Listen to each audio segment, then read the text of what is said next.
এবার ভোট কাকে দেবেন? আমি মমতা দিদিকে ভোট দেবো। কেন দেবেন? কেন দেবো?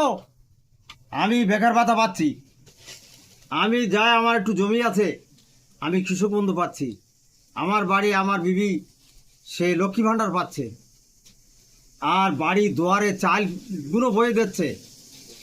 তারপর এই সমস্ত যা প্রকল্প, তাতে করে আমি মনে করবো আমার দিদি ও মানুষ না, ও দেবতা,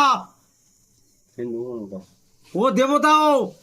তবে আমি আশা করি ইনশাল্লাহ, আমার মনে বলছে ও লোকের হারাতে পারবে না কেউ। এই যে প্রকল্প 35 বছর কংগ্রেস এই সিপিএম রাজত্ব করে, বয়সটা আমাদের কম হয়নি বলো?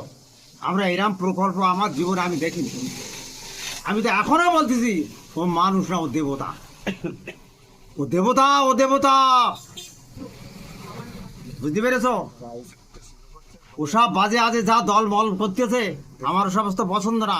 আচ্ছা, আইএসএফ করতেছে, সিপিএম করতেছে, তার মানে দিদির সম্মানটা নষ্ট করার জন্য, তাই তো? আমরা গোড়া ঠিক রাখবো ইনশাল্লাহ। আচ্ছা, যদি পশ্চিম বাংলার মুখ্যমন্ত্রী না থাকে আমাদের কিন্তু ক্ষতি করবে, সেটা সবাইকে বলে দিচ্ছি, জানাচ্ছি। আমি বুড়ো মানুষ, তবে আমার দিদির কাছে একটা আমার প্রশ্ন থাকবে।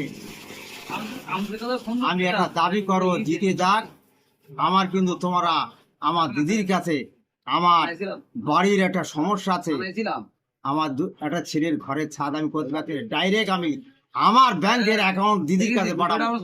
ইনশাল্লাহ জিতে যাবে, যাবে, যাবে ইনশাল্লাহ।